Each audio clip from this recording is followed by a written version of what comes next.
I may be dead by the time you watch this. Very possibly are. You don't know who's the man who's making things he wants you to see. Destroy your television sets. Now. You must listen to no orders. That's all I can tell you for this point in humanity. The actor and comedian Rik Mayall has died suddenly at the age of 56. He shot to fame in The Young Ones and starred in some of the most successful comedy series of the 1980s and 90s. He leaves behind his wife and 3 children.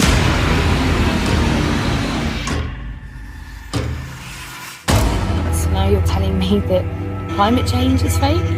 As you know it. Why do you recycle? Why do you recycle? I'm doing my bit. So you're trying to save the planet? Yeah. How precious of you to think that you could save the planet. If she needed saving, especially from us, she'd just wipe us out. People in power are using fear to fuel the racism. How long before they use this racism to make soldiers turn on their own? Innocent people living in a police state. It's already begun. Controlling and monitoring the movement of individuals within the society. Putting chips in passports, ID cards, CCTV. They're using this orchestrated ruse to convince the public to accept Big Brother-type controls. And then they will intentionally reduce the mass of the world's population. Mass genocide on a scale never seen before. There are a mass of ways they could introduce population slaughter. More staged events, orchestrated and maneuvered conflicts, and the use of bioengineered diseases. Vaccines. They could come in vaccines. 13 out of every 14 people killed, destroyed, and murdered. In order to stabilize world population, they need or want to dispose of 6.5 billion people. It's a horrible thing to say, but isn't it just as bad not to say it? Questions? These are the things that are going on in there. It's like an octopus with arms. It's many, many arms, but you got to go after the head of the octopus in this one. Who is it? The central banks, the IMF, the ECB, the private West central banks, the BIS, the Rothschild banks. The Federal Reserve really, even though it is not part of the federal government, it is more powerful than the federal government. It's more powerful than the president, the Congress, and the courts. The problem is that since 1864, we've had a debt-based banking system. All our money is based on government debt. We cannot extinguish government debt without extinguishing our money supply. That's why talk of paying off the national debt without reforming our banking system is an impossibility. That's why the solution does not lie in discussing the size of the national debt, rather it lies in reforming our banking system. There's nothing federal about the Federal Reserve, and there are no reserves. The name is a deception created back before the Federal Reserve Act was passed in 1913 to make Americans think that America's central bank operates in the public interest. Why can't Congress do something about the Fed? Most members of Congress just don't understand the system, and the few who do are afraid to speak up. As difficult as it was for me, I have come to an inescapable and profoundly disturbing conclusion. I believe that an elite group of people and the corporations they run have gained control over not just our energy, food supply, education, and health care, but over virtually every aspect of our lives. And they do it by controlling the world of finance, not by creating more value, but by actually controlling the source of money. When I followed the money, I found that it took me up the levels of a pyramid. Here we are at the bottom level going about our daily lives. Above us is government, people who are given a monopoly on force and use it to tax and control us whether or not we agree.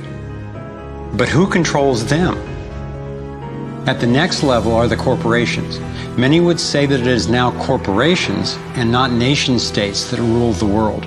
They call it a corporatocracy. To acquire the world's resources and control the markets, this corporatocracy must have access to cheap money. The big corporations get their loans at special rates from the big banks. which means that those who control the major banks, the moneyed elite, ultimately control the corporations. As I've followed the money, I've learned that almost everything I once believed about money is simply not true. The problem is we have a privately owned central bank system in the United States disguised as a government-owned system. Now, if you look in the telephone book here in the Washington, D.C. area, you look up for Federal Reserve in the blue government pages, it's not there. It's in the white pages right next to Federal Express. It's a privately owned central bank. One of the most outspoken critics in Congress of the Fed was the former chairman of the House Banking and Currency Committee during the Great Depression years. Lewis T. McFadden, Republican of Pennsylvania, said in 1932, "We have in this country one of the most corrupt institutions the world has ever known. I refer to the Federal Reserve Board. This evil institution has impoverished the people of the United States and has practically bankrupted our government." Senator Barry Goldwater was a frequent critic of the Fed. Most Americans have no real understanding of the operation of the international moneylenders. The accounts of the Federal Reserve System have never been audited. It operates outside the control of Congress and manipulates the credit of the United States. The Founding Fathers knew the evils of a privately owned central bank. First of all, they had seen how the privately owned British central bank, the Bank of England, had run up the British national debt to such an extent that Parliament had been forced to place unfair taxes on the American colonies. Ben Franklin claimed that this was the real cause of the American Revolution. Most of the Founding Fathers realized the potential dangers of banking and feared bankers' accumulation of wealth and power. Jefferson put it this way: I sincerely believe that banking institutions are more dangerous to our liberties than standing armies. The issuing power should be taken from the banks and restored to the people to whom it properly belongs. That succinct statement of Jefferson is, in fact, the solution to all our economic problems today. Here's how it works. They print it, we borrow it, and we pay them interest. This is garbage. This is garbage. Your people in South Africa, you have your rand, right? That's going to zero. That's going to zero. This is going to zero too. Euros are going to zero. The yen's going to zero. The Chinese currency is going to zero. It's all going to zero against Bitcoin. If you don't understand that yet, you're going to be impoverished. You're going to be on the street. You're going to be begging. You're going to be out of business. You're going to be toast. James Madison, the main author of the Constitution, agreed. Interestingly, he called those behind the central bank scheme money changers. Madison strongly criticized their actions. History records that the money changers have used every form of abuse, intrigue, deceit, and violent means possible to maintain their control over governments by controlling money and its issuance. The battle over who gets to issue our money has been the pivotal issue throughout the history of the United States. Wars are fought over it, depressions are caused to acquire it. Yet after World War I, this battle was rarely mentioned in newspapers or history books. Why? By World War I, the money changers, with their dominant wealth, had seized control of most of the nation's press. The sharing of biased and false news has become all too common on social media. More alarming, some media outlets publish things that aren't true without checking facts first. Unfortunately, some members of the media use their platforms to push their own personal bias and agenda to control exactly what people think, and this is extremely dangerous to our democracy. This is extremely dangerous to our democracy. This is extremely dangerous to our democracy.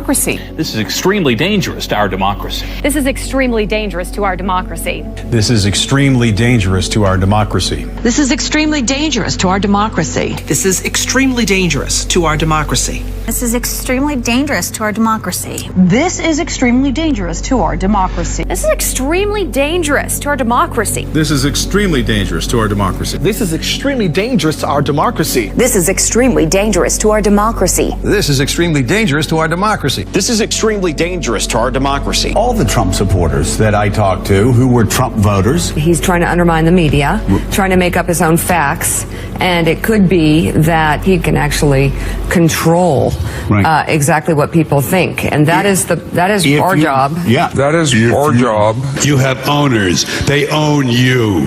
They own everything. They own all the important land. They own and control the corporations. They've long since bought and paid for the Senate, the Congress, the state houses, the city halls. They got the judges in their back pockets, and they own all the big media companies, so they control just about all of the news and information you get to hear. They got you by the balls. These authoritarians hate Bitcoin, and it's for the same reason. Why do they hate Joe Rogan? Because they can't control him. He's not subject to their authoritarian power.